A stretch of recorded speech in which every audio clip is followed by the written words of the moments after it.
Hey everyone, I just wanted to do a quick video on what body condition score means and why it's important.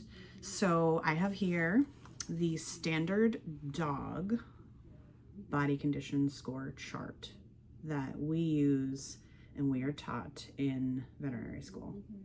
And you can see down here, 1 is a very, very thin emaciated dog, and 9 is a very, very overweight dog. And I would say the average dog that we see in the practice ranges from like a 4 to a 7. Sometimes we see 8s and 9s. Rarely, fortunately, where we practice do we see 1s, 2s, or 3s, but it does happen.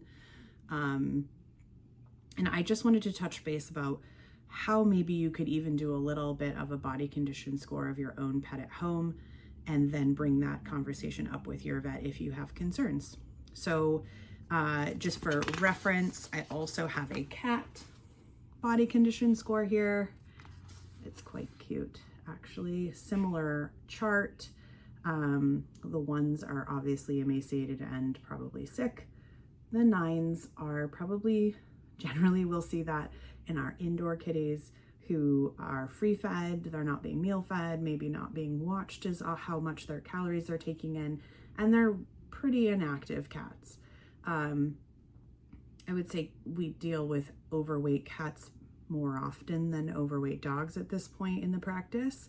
So it's a good conversation to bring up with your vet if you have concerns.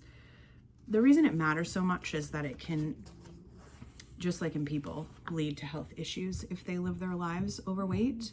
We have higher instances of arthritis.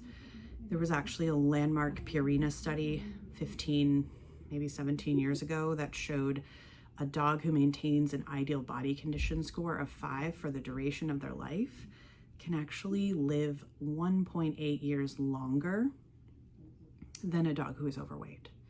And in a dog's life, 1.8 years is a lot of time.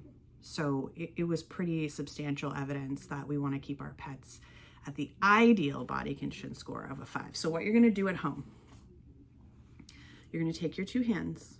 You can do this on a cat or a dog.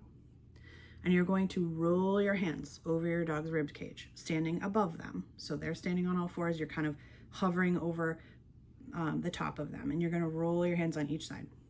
And if you are just gently kind of rolling your hands and you feel their ribs, it means their body condition score is probably a 5.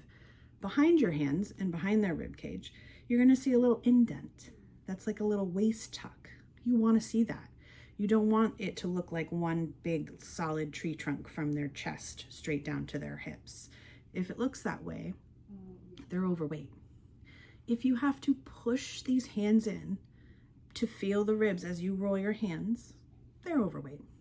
And it's a great way to tell at home whether that's an issue for your pet, and then bring it up with your vet when you go in for your office visit.